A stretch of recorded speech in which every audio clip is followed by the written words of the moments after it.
गैर में आपको खुशामदीद कहते हैं। मैं असदुल्ला खान हूँ। रात के अंधेरे में भारत पाकिस्तान के 6 शहरों पर हमलावर हुआ, मिसाइल मारे और उसके नतीजे में 26 अफराद शहीद हो गए, 40 अफराद ज़ख्मी हैं। बच्चे भी हैं जिनमें जो शहीद हुए हैं। अभी कुछ देर पहले लेफ्टिनेंट कर्नल ज़हीर अब्बास साहब के बेटे इर्तज़ा अब्बास की नमाज जनाजा अदा की गई है इस्लामाबाद में, और उसमें वज़ीर आज़म, सदर पाकिस्तान और आर्मी चीफ़ ने शिरकत की है।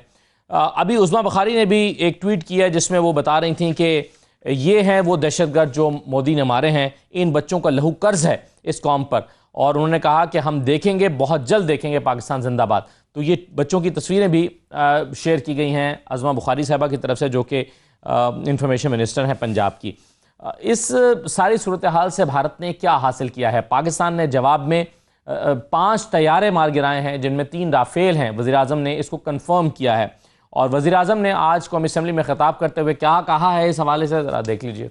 कल रात जो गुजरी, हमारे दुश्मन ने उसको तारीख रात समझकर अंधेरे में माजी की तरह छुपकर पाकिस्तान के ऊपर हमला करने की नापाक कोशिश की, लेकिन अल्लाह ताला के बेपाया फजलो करम से हमारी बहादुर और दलेर अफवाज पाकिस्तान ने हिंदुस्तान के इस मकरूह हमले का मुंह तोड़ जवाब देकर उस तारीख रात को चांदनी रात बना दिया।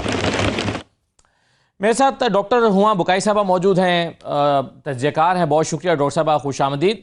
मेरे साथ ब्रिगेडियर मसूद अहमद खान साहब मौजूद हैं, आप भी दिफाई तज्ज़ियाकार हैं। ब्रिगेडियर साहब, आपको भी खुशामदीद कहते हैं। डॉक्टर हुमा साहबा, आपके ख्याल में क्या भारत ने अचीव किया है? क्या पैगाम उसने दिया है? दुनिया को क्या कन्विंस कर सका है? जो अमेरिका का पहला रद्द-ए-अमल था डोनाल्ड ट्रंप का, उन्होंने उसे शेमफुल करार दिया। क्या हासिल कर पाया भारत?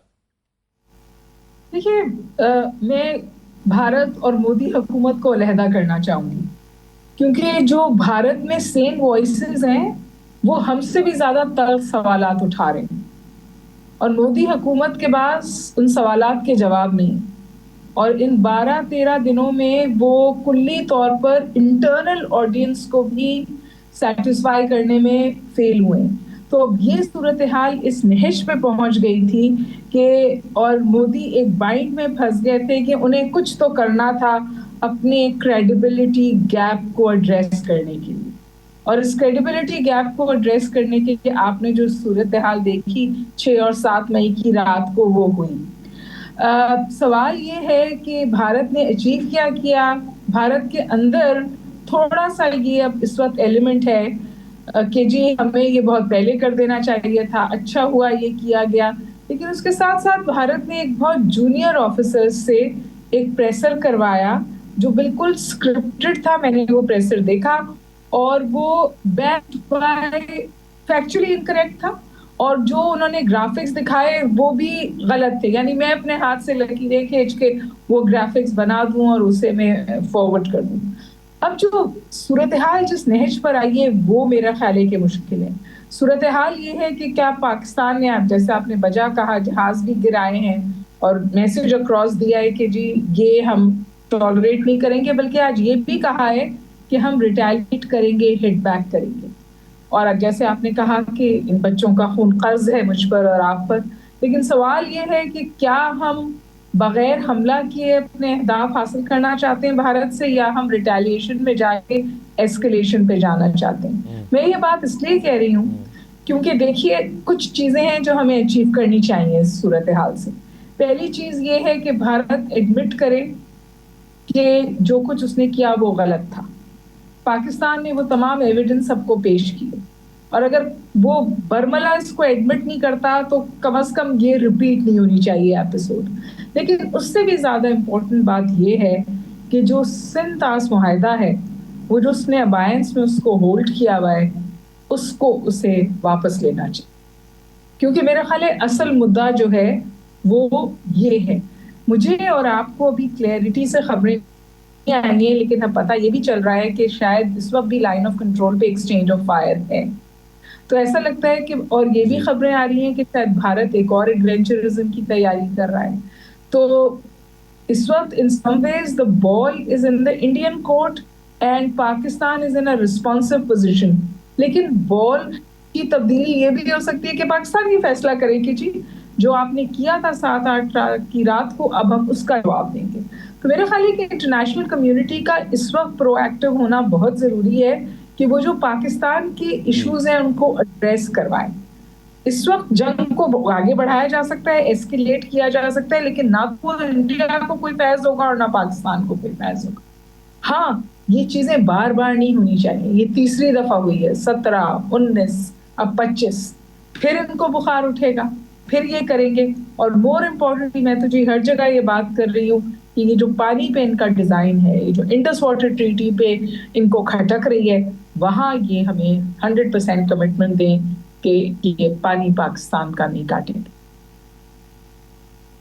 सही है। अब एक सवाल इसमें यह भी उठ रहा है कि क्या पाकिस्तान ने रिटेलिएट कर दिया है या पाकिस्तान रिटेलिएट अभी करेगा? क्योंकि जो DGISPR ने ब्रीफिंग दी है उसमें उन्होंने कहा है कि पाकिस्तान जगह का तयन, वक्त का इंतखाब ये खुद करेगा। तो सुनिए DGISPR ने इस हवाले से क्या कहा है। मुसल्लह अफवाद ने अपनी कौम की भरपूर हमायत से दुश्मन को पाकिस्तान पर हमला करने के चंद लम्हों के बाद ही मुंह तोड़ और भरपूर जवाब दिया और दे रही। फौज पाकिस्तान ने दुश्मन की जारियत के जवाब में और अपने दिफा में दुश्मन के 5 तैयारे और 1 कॉम्बैट ड्रोन जो पाकिस्तान पर हमला आवर हुए थे उनको मार गिराया। पाकिस्तान एयरफोर्स ने इन तैयारों को उस वक्त गिराया जब इन्होंने पाकिस्तान के ऊपर हमला किया। दुश्मन ने लाइन ऑफ कंट्रोल और वर्किंग बाउंड्री पर बिला इश्तियाल गोलाबारी और सीज फायर वायलेशन शुरू की, जिसका पाकिस्तानी फौज ने दंदान शिकन जवाब दिया। It clear that Pakistan only responded in self defence. It is India which Pakistan reserves the right and will respond to this aggression at a time, place and means of our own choice. Pakistan जिंदाबाद। पाकिस्तान ने दंदान शिकन जवाब दिया तो है, लेकिन क्या अभी पाकिस्तान की तरफ से उस एग्रेशन का जवाब दिया जाना बाकी है? DGISPR की बात से तो यही लगता है, लेकिन दूसरी तरफ यही सवाल जब राना सनाउल्लाह साहब पूछा गया है तो जो वो कह रहे हैं वो ज़रा मुख्तलिफ कह रहे हैं। राना सनाउल्लाह साहब को भी सुन लीजिए। ये तो मुसल्लह फौज ने तो कार्रवाई की है, यानी वो जो एक बयानिया हुकूमत का और आर्मी चीफ का था कि अगर उन्होंने कोई हरकत की हम नहीं करेंगे, लेकिन अगर उन्होंने की तो हम उसका मुंह तोड़ जवाब देंगे। तो वो मुंह तोड़ जवाब जो है वो दिया जा चुका है। मजीद वो करेंगे तो उसका फिर इससे भी ज़्यादा मुंह तोड़ जवाब। और अगर वो नहीं करेंगे तो हम कुछ नहीं करेंगे। देखें, अगर वो नहीं करेंगे तो इसके ऊपर एक ज़िम्मेदार स्टेट के तौर पे गवर्नमेंट की भी और आर्मी चीफ की ये कमिटमेंट है। हमने दुनिया से ये कहा है कि अगर वो कार्रवाई ना करें या वो कोई एक्शन ना लें या वो कोई दरअंदाजी ना करे तो हमारी तरफ से कोई ऐसी गैर जिम्मेदाराना बात जो है वो नहीं होगी। ब्रिगेडियर मसूद साहब, राना सनाउल्लाह साहब की इंटरप्रिटेशन ये है या अंडरस्टैंडिंग ये है कि एग्रेशन का जवाब दिया जा चुका है, जबकि पाकिस्तान में बहुत से लोग समझते हैं और DGISPR की प्रेस ब्रीफिंग से या उनके स्टेटमेंट से भी यही अंदाज़ा होता है कि अभी पाकिस्तान बदला लेगा। आप कैसे देख रहे हैं सूरत हाल को? बहुत शुक्रिया। देखें कि ये मेरे ख्याल में एक रिस्पांस ज़रूर हमारी तरफ से जाएगा, स्पेशली जो हम जब बात करते हैं टेररिस्ट के। देखें, जब उन्होंने स्ट्राइक्स किए, 100 कॉल स्ट्राइक्स किए थे, तो हमारे से निहत्ते सिविलियंस पे किया, ख़वातीन और बच्चों पे किया, और जो 100 कॉलोनी का ये टेररिस्ट कैंप्स है यहाँ पे थे और ये मसाजिद पे हमले किया।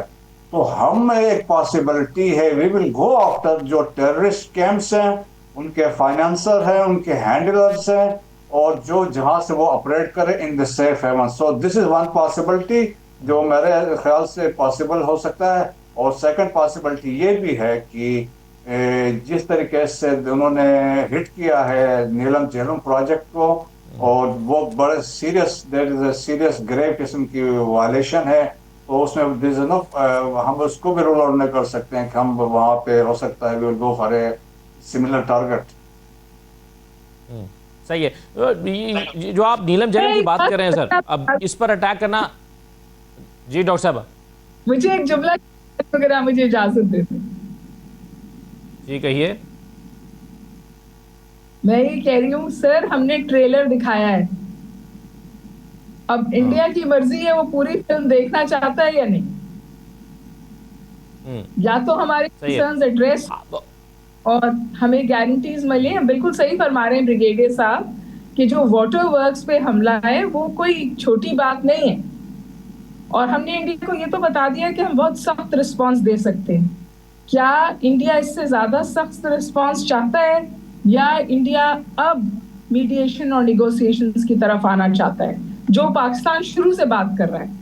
हम तो इन्वेस्टिगेशन की भी बात कर रहे हैं, मीडिएशन के लिए भी ओपन है, कॉन्वर्सेशंस के लिए भी ओपन है। और क्योंकि इंडिया ने एग्रेशन किया तो हमने समझे एक ट्रेलर दिखाया है। अगर इंडिया पूरी फिल्म देखना चाहता है तो इंडिया की मर्जी है जी, the ball in the Indian court.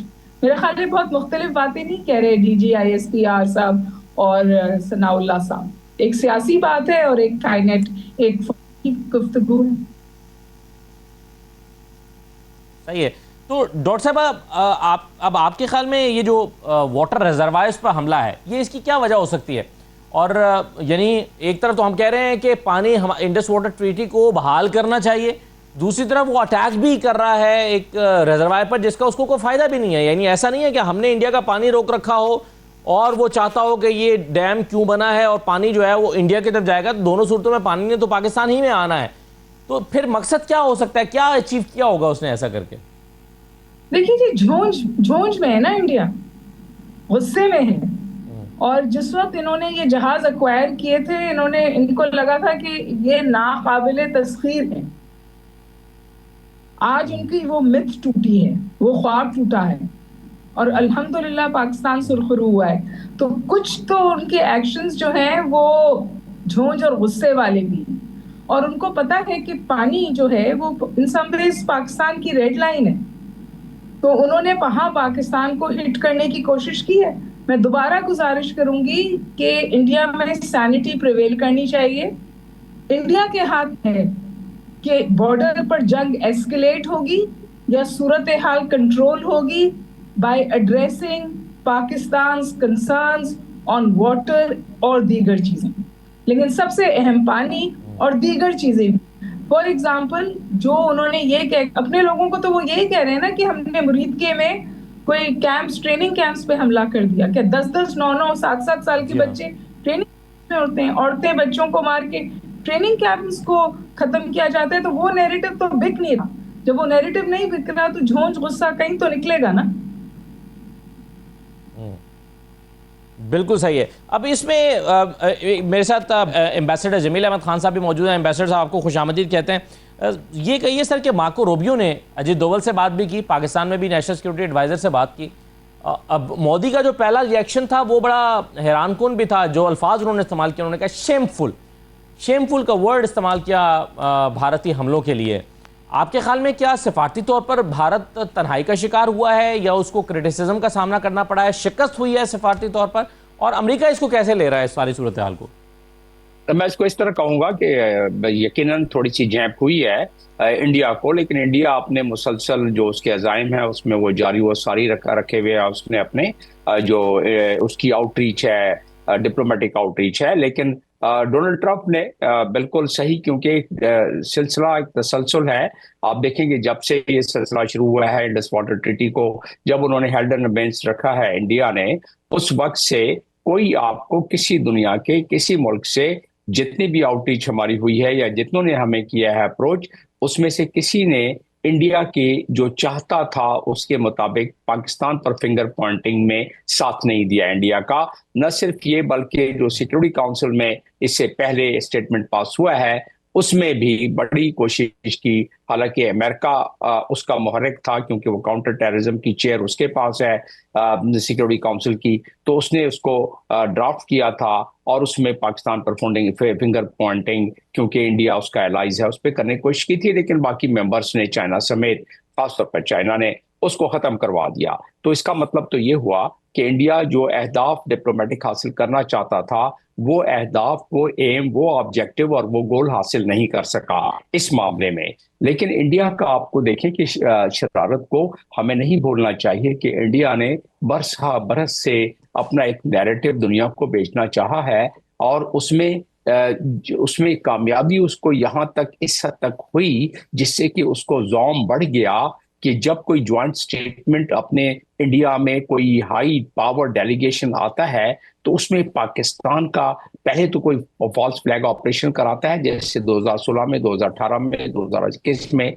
और उसमें सबसे सरे फहरिस्त और सबसे साबित शुदा जो है वो छत्तीसपुरा का है। तो उसमें कोई ना कोई इंसिडेंट करा के, और जब ज्वाइंट स्टेटमेंट शाया की जाती है, वो हाई पावर डेलीगेशन खास तौर पर अमेरिका से अगर कोई आता है, तो उसमें फिंगर पॉइंटिंग की जाती है पाकिस्तान के उस नैरेटिव की वजह से जो बरसा बरस से बनाया जा रहा है। और यही मामला है कि इंडिया जब कोई यूएन का प्लेटफॉर्म भी उसको मिलता है या कोई इंटरनेशनल प्लेटफॉर्म मिलता है, तो वहां एफएटीएफ में आपने देखने की उन्हें क्या स्टैंड लिया और वहां भी मुंह की खानी पड़ी। तो वो मैं ये बताना चाहता हूं कि इंडिया का नैरेटिव है उसको वो जारी रखेगा। और अब भी जब हम बात कर रहे हैं तो इंडिया का मीडिया ज़हर है, उसको राह ने सारी जो गाइडेंस दी हुई है उसके मुताबिक वो यही कह रहा है कि ये इंफ्रास्ट्रक्चर था, जहां जहां 6 जगह पर 9 जगह पर उन्होंने हमले किए हैं या जहां जहां उन्होंने मिसाइल दागे हैं, ये उन्होंने लश्कर तैयबा और जैश मोहब्बत के हवाले से सारा बता रहे हैं। वो पुरानी तारीख में जाके किसी जमाने में कोई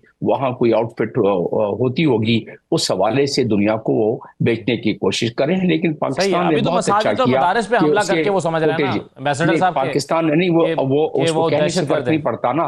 पाकिस्तान ने उसको साबित कर दिया है। हमारे गुफ्तगू के साथ साथ पाकिस्तान ने जो फुटेज शाया की है दुनिया के लिए, उस फुटेज में वो तमाम बातें हैं जो हम डिस्कस कर रहे हैं। तो मैं यही बता रहा हूं कि ये एक अच्छा एक अमल था। इस दफा पाकिस्तान ने सियाको सबाक के साथ और अपना इंटरनेशनल कानून के फ्रेमवर्क में रहते हुए तमाम के तमाम प्रोसीडिंग इस दफा की हैं। बहुत कैलिब्रेटेड वे में, बहुत कैलकुलेटेड वे में डिप्लोमेटिक स्टेप्स भी उठाए हैं, जिसमें शामिल है हमारा नेशनल सिक्योरिटी कमेटी का जो पिछला बयानिया है और जो अब बयानिया आया है, तो उसमें ये तमाम चीजें बड़ी कैलकुलेटेड और कैलिब्रेटेड हैं।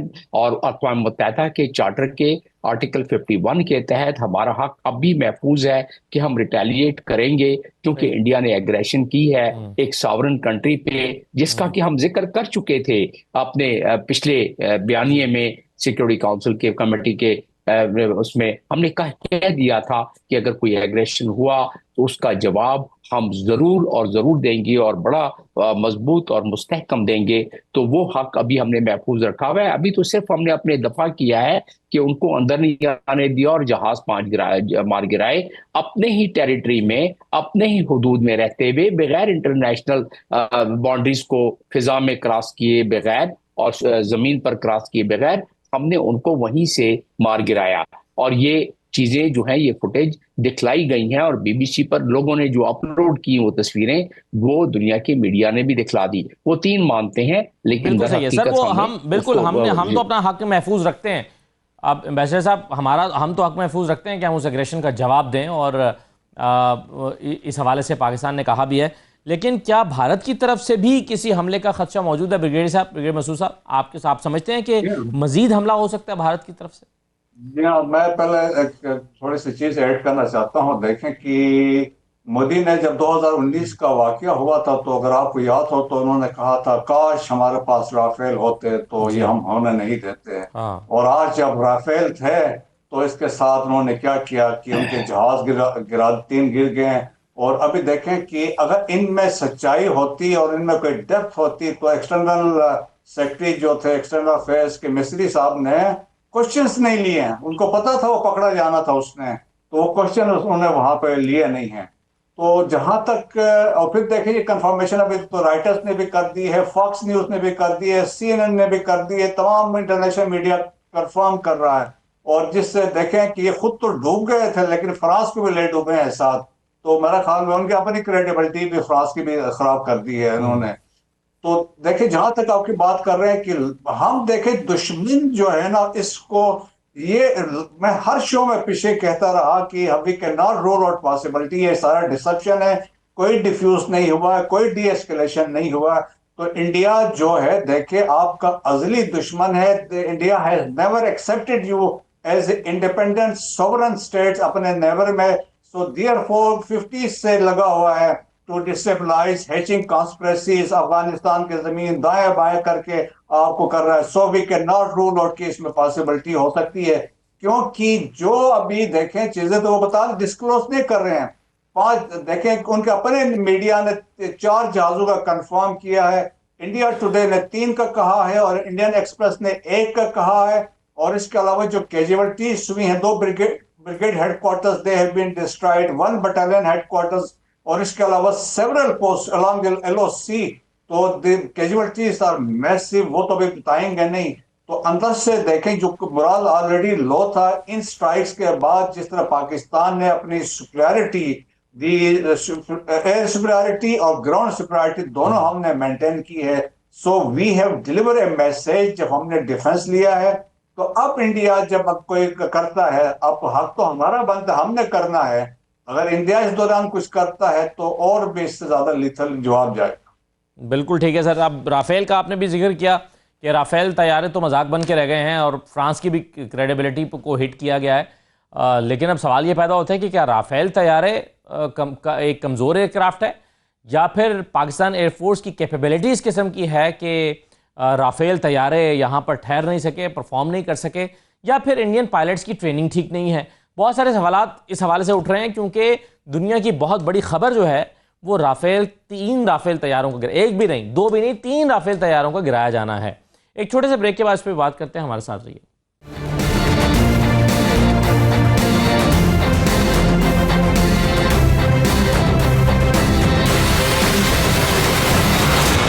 ब्रेक के बाद आपको दोबारा खुशामदीद कहते हैं। राफेल की बात हो रही थी कि भारत को पूरी दुनिया में हजीमत का सामना करना पड़ा है और तैयारे की साख जो बहुत बेहतर थी आज से पहले, वो भी मुतासिर हुई है, उसकी क्रेडिबिलिटी भी उसने लूज कर दी है। इसकी बुनियादी वजह क्या है?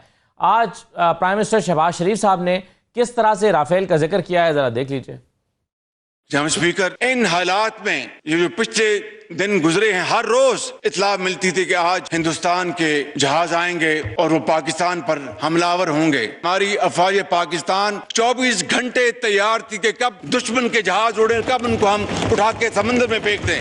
हिंदुस्तान ने राफेल जहाज खरीदे हैं, उस पर बड़ा नाज करता है। आज से चंद दिन पहले उनके राफेल जहाज कॉम्बैट फॉर्म में उड़े वहां से। हमारी अफवाज एयरफोर्स हम वक्त तैयार थी, जो ही वहां से उड़े, मैं जो हमारे एयर चीफ जहीर बाबर, उनको अपनी तरफ से, आपकी तरफ से, ऐवान की तरफ से और पाकिस्तान के 24 करोड़ अवाम की तरफ से मैं सलाम पेश करता हूं कि उन्होंने और उनके उकाबों ने हिंदुस्तान के इन जहाजों की जो कम्युनिकेशन लॉक कर दी और उनको समझ नहीं आई कि ये क्या हुआ हमारे साथ, और वो देखते देखते फौरन वापस पलटे और जाकर श्रीनगर में लैंड किया। ये है हमारी अफवाज पाकिस्तान की तैयारी और वे है उनका अज़म। जनाब स्पीकर, मैं ब्रिगेड साहब ज़रा मुख्तसरन आप इस पर पहले कह दें, फिर मैं जमील अहमद खान साहब के पास दूसरे मौज़ूआत पर आता हूँ। ये राफेल वाला मामला है क्या, ये आपके ख्याल में तैयारा कमज़ोर था क्योंकि इसको बहुत हाई रेट किया जाता है, या फिर इंडियन पायलट्स की उस तरह की कैपेबिलिटी नहीं है, या फिर पाकिस्तान के पास इतनी सोफिस्टिकेटेड स्ट्रेंथ है इन तैयारों के अगेंस्ट कि ये कुछ कर नहीं पाए? असल जहाज तो बहुत अच्छा है राफेल, इसका तो कोई शक नहीं है कि स्टेट ऑफ आर्ट जहाज है, लेटेस्ट टेक्नोलॉजी है। लेकिन ये फ्रांस ने इनके साथ हाथ भी किया। सोर्स कोड जो है अभी तक इनको इंडिया को इन्होंने दिया नहीं है। सोर्स कोड मींस कि जहाज की जो प्रोग्रामिंग है, जो उसमें सिस्टम है, नेविगेशन है, जीपीएस है, फायर कंट्रोल है, उस सिस्टम को आप अपनी मर्जी से उसमें कोई तब्दीली, कोई चेंजेस कर नहीं सकते हैं अनलेस जब तक फ्रांस वाला खुद इसमें कुछ ना करें, क्योंकि उनको शक है अगर ये जहाज जिस तरह अभी गिरे हैं कि ये टेक्नोलॉजी निकल जाएगी, दाएं बाएं किसी के हाथ लग जाएगी तो उनके लिए बड़े सेटबैक्स होंगे। तो एक तो वैसे सेटबैक हो गया, 3 जहाज गिर गए, तो आपने देखा हो कि उनके शेयर्स 18% जो डसॉल्ट जो इनकी कंपनी जिन्होंने ये राफेल बनाए थे उनके शेयर्स गिर गए हैं, JF-17 के ऊपर चढ़ गए हैं। तो that is one factor. Second most important thing is the man behind the gun. जो पायलट्स हमारे हैं वो उनका कोई मुकाबला नहीं है। अगर आपने देखा 2019 में it was wing commander Noman और स्क्वाड्रन लीडर हसन सिद्दीकी थे जो जिन्होंने जाके स्ट्राइक्स में हिस्सा लिया था। तो हमारे पायलट्स की ट्रेनिंग, प्रोफेशनलिज्म वो टॉप क्लास है, और वो और देखे फिर एक जज्बा भी है, एक कॉन्फिडेंस भी है, ईमान भी है। तो ये वो चीजें हमें डिस्टिंग्विश करते हैं। तो आप देखें बेहतरीन से बेहतरीन जहाज लाए, इवन आप F-35 लेके आए। अगर उसके अंदर अभिनंदन बैठा होगा तो क्या हो सकता है? कुछ नहीं होगा, जहाज तो ऐसे ही जाके वो गिर जाएगा, जिस तरीके से उन्होंने राफेल के साथ हुआ। सो it is a strong humiliation है, और फ्रांस की क्रेडिबिलिटी भी गड़े में गई। बिल्कुल सही है। जमील अहमद खान साहब, पाकिस्तान की जो सिफारती कोशिशें पिछले 24 घंटे में रही हैं, आप उसको कैसे देख रहे हैं? मुख्तलिफ ममालिक के जो काउंटर पार्ट्स हैं उनसे इसहाक डार साहब ने रब्ता किया है, दुनिया की हिमायत हासिल हो रही है। मैंने अमेरिका का पहले भी आपसे जिक्र किया था कि अमेरिका ने इसको शेमफुल एक्ट कहा। अमेरिका भारत के साथ खड़ा नहीं हुआ, भारत को किसी भी एक सपोर्ट, कोई इजराइल के अलावा किसी की सपोर्ट हासिल नहीं हुई। तो आप पाकिस्तान की सिफारती कोशिशों को कैसे देख रहे हैं? जी हाँ, अमेरिका के सिर्फ शेमफुल एक्ट करने के बाद कहना, वो भी इस वक्त हमारी सिफारती कोशिशों का एक शाखसाना है, और यकीनन एक कामयाबी है कि कम से कम पहले की तरह जैसे पुलवामा के वक्त में फिंगर पॉइंटिंग होती थी वैसा अमेरिका ने नहीं किया।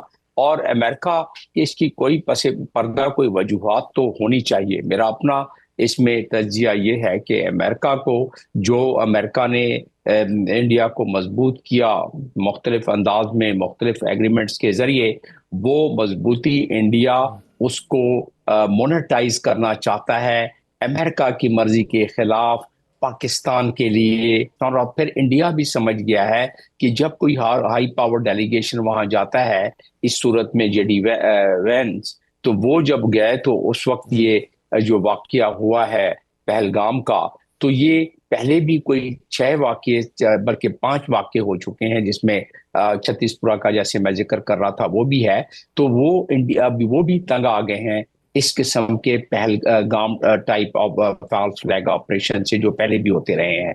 लेकिन उनका असल इंडिया को मजबूत करना तो चाइना कंटेनमेंट है कि फिर भी अब जिस नहज पर जियोपॉलिटिकल अलायंस बनी हुई है, इंडिया इतनी आसानी से अमेरिका के उससे अलायंस से नहीं निकलेगा और नहीं निकलना चाहेगा, बल्कि अमेरिका भी उसको अपने अलायंस में इसी तरह मजबूत देखना चाहता है। तो अंडर एस्टिमेट नहीं करते, सिर्फ ये देखते हैं कि हमारी डिप्लोमेसी की वजह से ये जो 2 न्यूक्लियर फ्लैश पॉइंट है, जिसका के जिक्र एक इशारा आज दिया प्राइम मिनिस्टर ने अपनी स्पीच में, जो कि बड़ी अहमियत की हामिल है कि floor of the house. Jameel साहब, इसमें कम से कम ये तो है ना कि अमेरिका ने ये रियलाइज किया है कि ये जस्टिफाइड नहीं है अटैक करना पाकिस्तान के ऊपर, और कोई जवाब वो फराहम नहीं कर सका है। ये तो एटलीस्ट इससे साबित हुआ। Air marshal retired air vice marshal retired Ejaz Mahmood Malik साहब ने हमें ज्वाइन कर लिया है। जी, मैं सर वापस आता हूँ आपके पास। बहुत शुक्रिया सर, आपको खुशामदीद कहते हैं। सर, राफेल का भी हम जिक्र कर रहे थे, क्या हुआ राफेल के साथ? क्या आपकी ये तो उनसे पूछे जी, जो बढ़ के मार रहे थे। हमने तो वही किया जो हमें करना चाहिए था जी। देखिए, बात ये है कि राफेल को उन्होंने अपना सेंटर ऑफ ग्रेविटी बना लिया हुआ था जी। उसकी इतनी हाइप क्रिएट की। हम लोग इवन यहीं आपके स्टूडियो में बैठे हुए पहले बात हुई, और दूसरे चैनल्स पे भी एक्सपर्ट्स ये कहते रहे कि देखिए, इक्विपमेंट ले लेना कोई बड़ी बात नहीं है। अगर आपकी अफोर्डेबिलिटी है आप ले लीजिए, लेकिन कम से कम अपने पायलट्स को मौका तो दे कि वो उसके ऊपर महारत हासिल करें, और उसके बाद उस वेपन सिस्टम के ऊपर उसकी जो मैक्सिमम लिमिट्स हैं उसके ऊपर ऑपरेट करने का उनको तजर्बा हासिल हो। तो आप कह रहे हैं ये वेपन बहुत अच्छा है वो, लेकिन उस पर महारत ट्रेनिंग नहीं हो सकी पूरी। देखिए जी, वेपन तो जाहिर है इतना एक्सपेंसिव। आप ये देखिए ना, ये जो तकरीबन $9 बिलियन का उन्होंने एक स्क्वाड्रन रेज किया, तो उन्होंने जो 3 कंफर्म किल्स उनकी जो हैं किल्स हैं, उसके उन्होंने आप ये देखिए तकरीबन एक जो है 0.75 बिलियन उन्होंने लूज कर दिया विद इन मिनट्स। तो ये बड़ा एक्सपेंसिव प्लेटफॉर्म है, तो उसके अंदर जाहिर है उस तरह की जो है गैजेटरी और उस तरह की उसमें फीचर्स तो हैं, लेकिन ये सोच लेना कि चूंकि हमारे पास ये एक इक्विपमेंट है, तो मैं आपको देखिए ना उसकी एक क्रूड सी एग्जांपल दूंगा कि हमारी जनरेशन के लोग, अगर हमें बहुत हाई फाई फ़ोन लेके दे दिया जाए, तो हम तो उसमें सिर्फ एंड और सेंड ही कर सकते हैं ना, तो इससे ज़्यादा हम क्या करेंगे। तो जबकि एक यंगस्टर जो है वो लेटेस्ट मॉडल का फ़ोन जो है उसको उसकी तमाम जो फीचर्स होते हैं उसको बड़ी खूबसूरती से इस्तेमाल करता है। तो इस एग्जांपल से मैं आपके जो नॉन प्रोफेशनल ऑडियंस भी हूँ उनको मैं ये बावर कराना चाहता हूँ कि अल्हम्दुलिल्लाह हमारी फ़िज़ाइया जो है उसका सेंटर ऑफ ग्रेविटी सिर्फ इक्विपमेंट नहीं है। हाँ, ये बात आपने पहले भी कही जी, मैंने पहले ट्रेनिंग पे बुनियादी तौर पर असल चीज़ ट्रेनिंग होती है, और ये दुनिया भर में है। यही वजह है कि हम जब इंटरनेशनल एक्सरसाइजेस पे जाते हैं, या हमारे पायलट्स जो हैं जब तरबियत के लिए कभी दूसरे मुल्क में नए वेपन सिस्टम पे जाएं, फॉर एग्जांपल जब हमारे F-16 के लिए पहले 6 पायलट्स गए तो अमेरिकन दे वर सरप्राइज्ड, और उन्होंने उस वक्त हमारे चीफ को जो है उनको कॉम्प्लीमेंट पेश किया कि हमने इतने अच्छे पायलट्स जो है ना कभी देखे नहीं, कि उन्होंने कम से कम वक्त में उन जहाज़ों पे महारत हासिल की। आज प्राइम मिनिस्टर ने अपनी स्पीच में कहा कि इंडिया से जहाज उड़े और हमने उनकी कम्युनिकेशन लॉक कर दी और उनको फिर श्रीनगर पर फौरन उतरना पड़ा। इससे क्या मुराद है कम्युनिकेशन लॉक करना? देखिए जी, हमारे पास सिर्फ जो एयर पावर में फाइटर प्लेन्स नहीं होते, क्योंकि ये एक पूरा पैकेज होता है जी, जिसमें फोर्स मल्टीप्लायर्स होते हैं। मैं आपके लिए इसको सिंपल कर देता हूँ। अब ये देखिए कि सबसे पहले हमें देखने के लिए आंखें, सुनने के लिए कान चाहिए।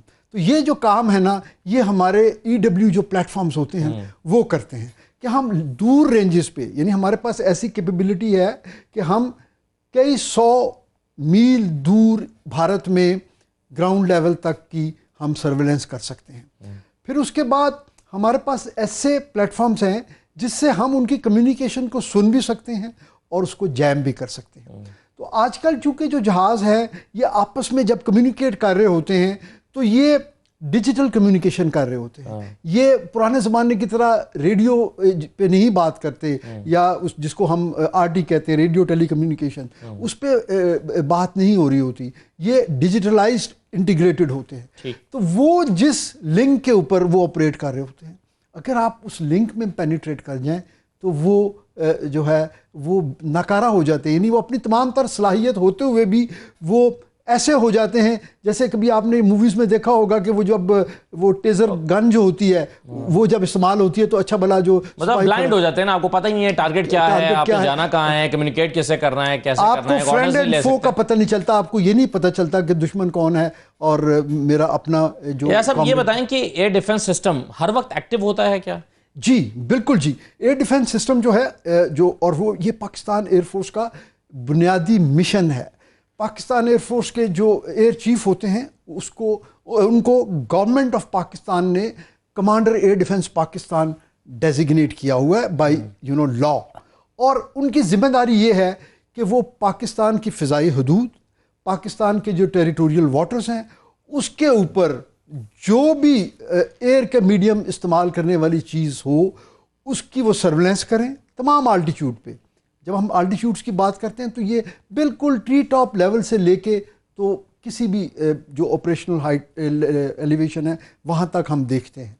तो वो डिटेक्ट करते हैं, फिर उसको आइडेंटिफाई करते हैं बहुत कम से कम वक्त में, और आइडेंटिफिकेशन करने के बाद हम उसको या तो एलाइड डिक्लेयर करते हैं, यानी हमारा अपना दोस्त है, इसमें हमारे अपने जहाज़ भी हो सकते हैं या वो फ्रेंडली जहाज़ जो हमारी एयर स्पेस को इस्तेमाल कर रहे होते हैं इस टाइम में। और उसके अलावा अगर कोई ऐसा जहाज़ आए जिसके ऊपर हमारे पास कोई इन्फॉर्मेशन नहीं है तो हम उसको चैलेंज करते हैं, और फौरी तौर पे हमारे पास एयर डिफेंस अलर्ट एयरक्राफ्ट होते हैं जो पूरे पाकिस्तान में मुख्तलिफ बेसिस पे चंद मिनटों की रेडीनेस पे बैठे होते हैं। यानी आप समझिए कि पायलट्स जो हैं वो बिल्कुल उन्होंने सिर्फ हेलमेट उठाना है और दौड़ते हुए उन्होंने उसको स्टार्ट करके टेक ऑफ कर जाना है। तो वो रडार कंट्रोलर्स जो हैं वो उनको कंट्रोल करते हैं और वो फिर विजुअली जाके उस जहाज़ को देखते हैं, और अगर वो दुश्मन का जहाज़ है तो वो उसको फिर फोर्स लैंड करवाते हैं जो हमने पहले किया, और अगर वो कोई उसके ऐसे अग्रेसिव पोस्चरिंग है जैसे अभिनंदन का एयरक्राफ्ट को अगर आप देखें तो फिर उसको शूट डाउन करने का हमारे पास कानूनी तौर पे भी इंटरनेशनल लॉ के मुताबिक हम अपनी एयर स्पेस में किसी भी दुश्मन के सही जाहिर है। अभी जो हमने राफेल गिराए हैं, तैयारे गिराए हैं, ये तो पाकिस्तान की का जो एक दिफाई निज़ाम है उसको मुतासिर कर या पाकिस्तान की हुदूद में दाखिल होने की कोशिश कर रहे थे, इनफैक्ट उनको मार गिराया गया। हमारी गुफ्तगू जारी है, एक छोटा सा ब्रेक लेते हैं, ब्रेक के बाद वापस आते हैं।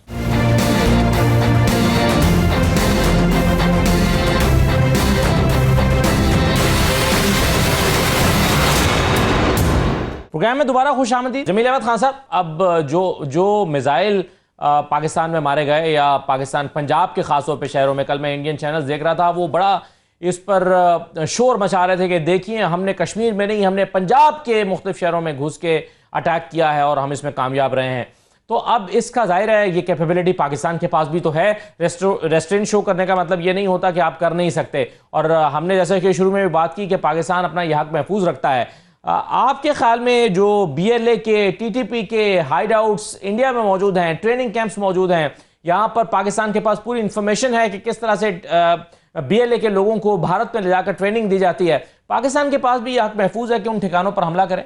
जी बिल्कुल, देखें इसमें अक़वाम मुत्तहिदा के आर्टिकल जो चैप्टर 1 में ही दिया हुआ है, आर्टिकल 2 का सब जुज 4 जो है उसके तहत और आर्टिकल 51 के तहत बिल्कुल हक अख्तियार है कि हम भी उस पे अटैक कर सकें जहां जहां उन्होंने अपने BLA के कैंप बनाए हुए हैं या TTP के कैंप बनाए हुए हैं, तो वो बिल्कुल किया जा सकता है। क्योंकि ये सिर्फ न हम ने इस चीज को अयां किया है, बल्कि कुछ थिंक टैंक्स हैं US में, यूनाइटेड स्टेट्स में, कुछ सिक्योरिटी काउंसिल के रेजोल्यूशंस भी हैं जिसमें 1567 है, 1373 है और रेजोल्यूशंस हैं जिसके तहत अगर कोई टेररिस्ट एक्ट हो जाता है तो इन परसूट, या अगर कहीं टेररिस्ट कैंप है जिसको कि अभी जवाब बनाने की कोशिश कर रहा है इंडिया कि उसने टेररिस्ट इंफ्रास्ट्रक्चर को सिर्फ निशाना बनाया है, जबकि बच्चे और औरतों को का हमने फुटेज दिखला दी है, मस्जिदों की फुटेज दिखला दी है। और मस्जिदों को या इबादत गाहों को निशाना बनाना जंग में भी वो एक सीरियस क्राइम है और उन्होंने कमिट किया है। किस बहाने से कमिट किया है, वो वही बहाना और वही नैरेटिव जो शुरू से वो करता आ रहा है उस मामले। तो आपके सवाल का मुख्तसर जवाब कि yes, Pakistan has the right to also retaliate in those areas where it feels and where it suspects that they're having some facilities or they are facilitating BLA or TTP which are operating in our country, and obviously they are being they are having a link with India. So in that case the answer is yes, Pakistan can do it and international law does permit about it. And in the same time Pakistan जी बोले जी sir, इसमें अब एक मामला यह है और मैं चाहूंगा ब्रिगेडियर मसूद साहब आप इस पर जवाब दीजिएगा कि पाकिस्तान जाहिर है हक रखता है, महफूज रखता है। आपने भी कहा, जमील अहमद खान साहब भी कह रहे हैं कि अगर पाकिस्तान के ऊपर अटैक हुआ है, जवाब देना पाकिस्तान का हक है, लेकिन साथ ही साथ हम चाहते हैं कि पाकिस्तान एस्केलेट भी ना करे, जंग को बढ़ावा भी हम देना नहीं चाहते। तो ऐसे में पाकिस्तान की हिकमत अमली क्या होनी चाहिए? जी, इंटरनेशनल कम्युनिटी की रिस्पॉन्सिबिलिटी है और कंट्रीज लाइक जो यूनाइटेड स्टेट्स है, रशिया है और इवन P5 है, यूनाइटेड नेशन सिक्योरिटी काउंसिल है, वो इंटरवीन करे और उसमें एक सेशन बुलाए। मैं तो कहता हूं दे शुड कंडेम इंडिया, एक तो वो करे, second they should hold India accountable for terrorism, not only in Pakistan, जो अक्रॉस द ग्लोब ये कर रहे हैं। और इंडिया देखिए इस तरह के वाकयात से तो वो दे हैव बिकम ए रोग state.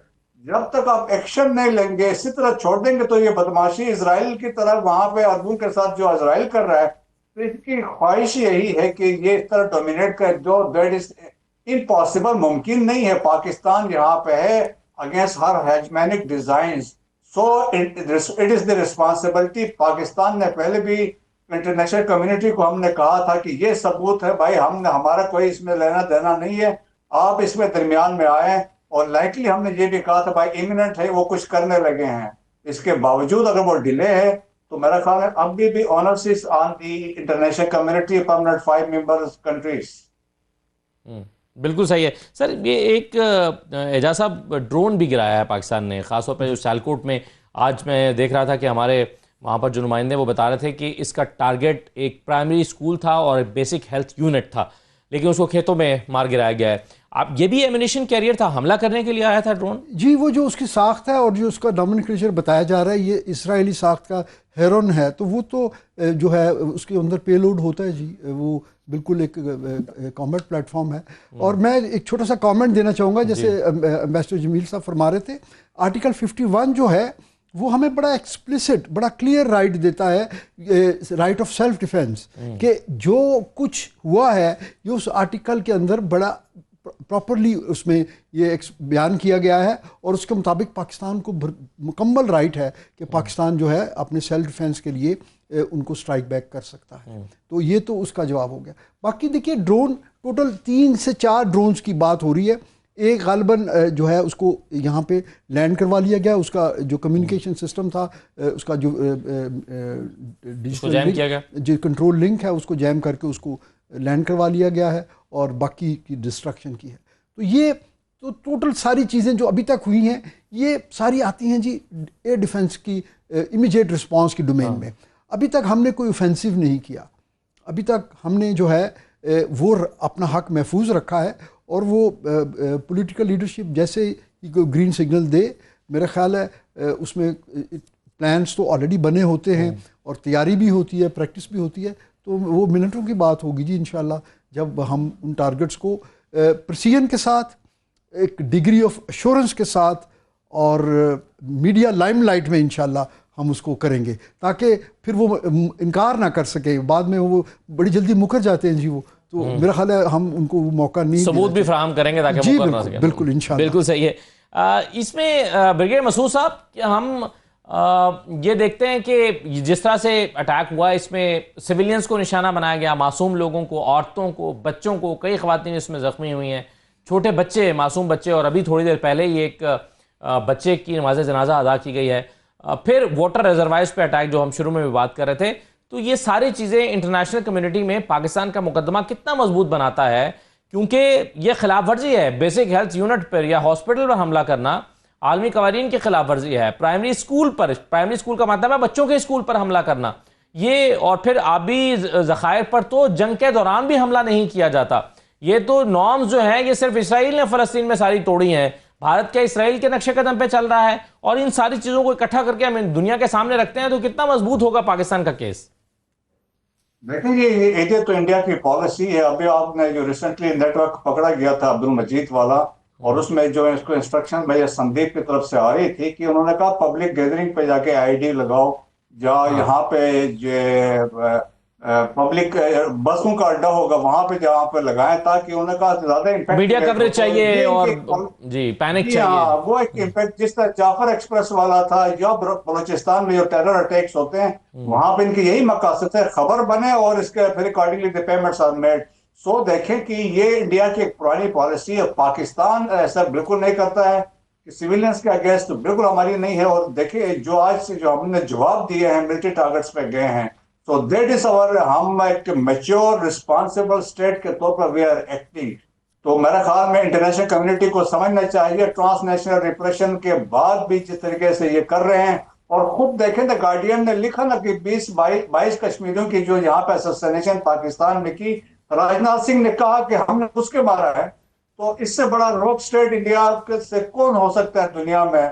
So we have a case, और हमें जो सिक्योरिटी काउंसिल में जाके ये चीजें पेश करने चाहिए, डोजियर पेश करना चाहिए, ताकि वो they should be taken to task. बिल्कुल सही है साहब। आखिर में जमील अहमद खान साहब, पाकिस्तान बुनियादी मसला जो है वो इंडस वाटर ट्रीटी वाला वो वहीं का वहीं खड़ा है। जंग हो गई, हमला हो गया, तैयारे गिरा दिए, स्ट्राइक बैक कर दिया, स्ट्राइक हो गई, 26 लोग मारे गए, लेकिन वो इंडस वाटर ट्रीटी को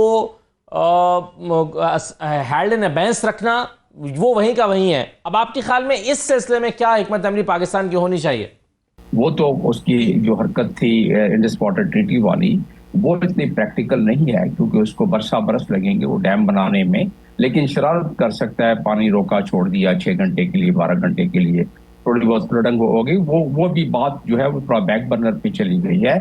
और हमने तो बता दिया है कि अगर पानी रोका, जिस अंदाज में रोका, जब रोका, जिस सन में रोका, तो हम उसको we take it as an act of war. लेकिन उससे एक चीज हुई है कि कश्मीर का मसला जो बहुत अरसे से दुनिया भूलती जा रही थी गालिबन, क्योंकि वो पिछले जो 15 सिक्योरिटी काउंसिल के रेजोल्यूशंस हैं उस पर कोई कान नहीं धर रहा था, और न ही उसमें सिक्योरिटी काउंसिल दोबारा उस पर कोई इम्प्लीमेंटिंग रेजोल्यूशन पास करने के उसमें मूड में थी। लेकिन अब क्योंकि ये इतना ज्यादा दोबारा लाइमलाइट में आ गया है और ये दुनिया के अमन और अमान के लिए खतरा बन गया है। सही है। और जमील साहब, इसका क्रेडिट भी मेरा ख्याल है खुद इंडिया को ही जाता है कि वो खुद अपनी इस हिकमत अमली से कश्मीर के मसले को लाइमलाइट में ले आया है।